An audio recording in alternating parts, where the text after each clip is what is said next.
Now the question says a quadratic polynomial with real coefficients and a leading coefficient of 1. So basically what I know, I have a quadratic equation. So the first thing I know, I have a polynomial which is quadratic equation, and the leading coefficient is 1. So basically it's x squared plus bx plus c is called disrespectful if p of x. So that's just a composition of functions has exactly 3 real roots. Now, one thing is, what is p of x? We know p of x is a quadratic equation. Now, if you compose those two functions, p of x is going to be a quartic function, which means it is going to have a degree of 4. And why is that? Because if I plug in p instead of x, you're going to get p of x is px squared plus b p of x plus c. And if you expand, you're going to get x squared plus bx plus c squared plus b x squared bx plus c plus c. Now, x squared and another square, that gives you x to the power of 4. So basically, I have a quartic, a degree of 4 polynomial, which I know I have to have, it's not a must, but at most, you're going to have 4 solutions. Now, the question says it has 3 solutions. So this is one hint. We have to see how can we have 3 solutions. And then the question asks us, not all of those polynomials that gives you 3 solutions are unique. So you're going to have several of those polynomials. You have to find the one that gives you the maximum summation of the roots. So again, another keyword, when you add roots, summation of the roots and solutions, makes us think this is not the best way to write the polynomial. Let's write it in terms of like when you factorize it. So instead of saying px is x squared plus bx plus c, I also know if I have the solutions, I can write it as x minus alpha, x minus beta. What are alpha and beta? Alpha and beta are the solutions of this quadratic equations. I don't know what are they, but the question says alpha and beta, actually we know they're not unique. We want to find them such that when you plug them into this new polynomial, you don't get 4 solutions, you get 3 solutions. And again, one more thing that the question asked us is find this polynomial such that when you add alpha and beta, you're going to get maximum possible value. So adding roots is one hint that I wrote it like this. Now let's, instead of writing p of x as this form, let's write it as a factorized form, which is going to be p of x minus alpha and p of x minus beta. And I know this is 0. So in this case, I know this could be 0 or this could be 0. What I do, I go with the first assumption, say p of x minus alpha is 0. And the second assumption is going to be p of x minus beta is going to be 0. Now, p of x is a quadratic equation. So it may give us 2 solutions, the same thing here. But we know the question said you're going to have 3 solutions. So we know that one of them must give us only 1 solution. The other one must give us 2 solutions. And it doesn't matter which one gives us 1 solution, which one gives us 2 solutions. It's the same thing. So I'll assume this polynomial gives me 1 solution. This one gives me 2 solutions, and then I try to see what happens. Again, don't forget, because when you write things, maybe in the middle of the solution, we're going to get lost. Don't forget that we want to find alpha and beta, such that when you add them, you're going to get maximum possible thing. So if this is 0, what it means, what was p of x, x minus alpha, times x minus beta minus alpha is 0. I have a quadratic equation. I want this quadratic equation to have only one solution. So that means I have to find the discriminant of this quadratic equation and then let the discriminant be 0.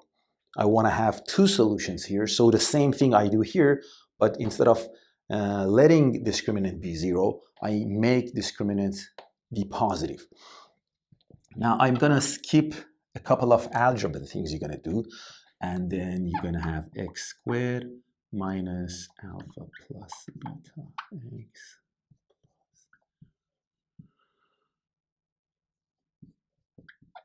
And discriminant is alpha squared minus 4. And you make this 0. Now what I do is when you expand this, you're going to get alpha squared plus beta squared plus 2 alpha beta. And then you have minus 4 alpha beta. So when you collect like terms, you're going to have alpha squared minus 2 alpha beta plus beta squared, which is alpha minus beta squared plus 4 alpha is 0. And therefore, I have alpha beta is negative 4 alpha. Know that is alpha minus beta is plus minus 2 root negative alpha. This is the first assumption that I assumed it has one solution. Now the second assumption was, again, we want to solve the quadratic equation, but this time we want to have two solutions. I completely do the things I did before, nothing new, and the result we're going to get, instead of letting discriminant be 0, we're going to make discriminant be more than 0. So what we're going to get is we're going to get alpha minus beta squared is more than negative 4 beta. So that's pretty much same as this one, but you see there's no equal. It's just more than negative 4 beta. Now, from this one and this one, I have to somehow find what is alpha and what is beta. And because this gives me two different values, then see if I have to go with the plus sign or if I have to go from with the negative sign. So that's basically what I want to do. Now, what I know is alpha minus beta, I'll substitute this here. Alpha minus beta squared is 4 negative alpha. So when you substitute it here, you're going to get negative 4 alpha is more than negative 4 beta, which means alpha is less than beta.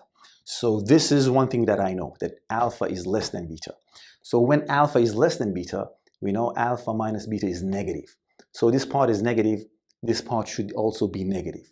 Square root is always positive. Now don't say this is negative alpha, it's not possible. Alpha is definitely negative. As an example, alpha is negative 9.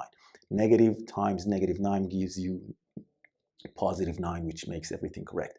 But the whole thing is, this part is negative, this part must be negative, so I go with the negative sign. So right now, I have this, and I have this. From this, I just canceled one of them. Now I know what is alpha minus beta. Now, when I said at the beginning of the question, don't forget what you want to do, is because of this. The question asks you to find alpha plus beta and somehow try to maximize this. So what I do is, let's get rid of all of these parts. I know alpha minus beta is this. Therefore, alpha plus beta is how much? Alpha plus beta. So let's find beta. Beta is in terms of alpha, so it's alpha plus this. Plus another alpha is 2 alpha plus 2 root negative alpha. So that's what I want to, what I get. And I want to find the maximum possible value of this function.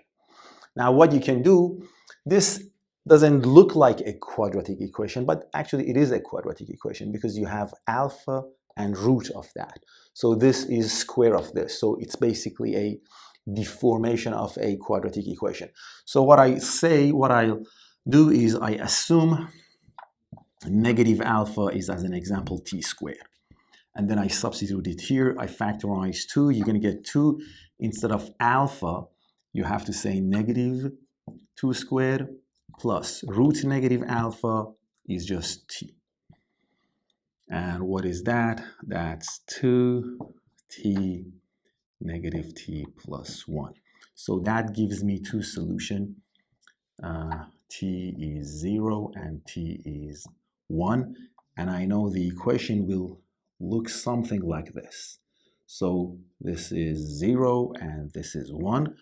We were trying to maximize this. So I know the root is going to be between 0 and 1, which is half. But this is the root when you want to find, when you actually have graphed it based on t. So I know if t equals half, you're going to get the maximum possible solution. We are looking for alpha, so it's t squared, which is a quarter, negative alpha is a quarter. So alpha is going to be negative quarter. So basically, the question is pretty much solved. Everything is solved. I know what's alpha. This alpha is one of the roots of the polynomial that gives me the maximum possible summation of the roots. The only thing you have to do is plug in alpha in here, and then, or in here, doesn't matter, all of them are the same thing. And then using this, find beta, which if you do, you're gonna get beta is 3/4. And the question asks you to evaluate polynomial if x is 1. So you have the whole thing because you assumed p of x is x minus alpha, x minus beta. Now you have found alpha, you have found beta. The only thing you have to do is just plug in 1 and substitute x with 1 and then find the solution. And at the end, you're going to get the option A, which I just leave it for you because it's just some simple arithmetic.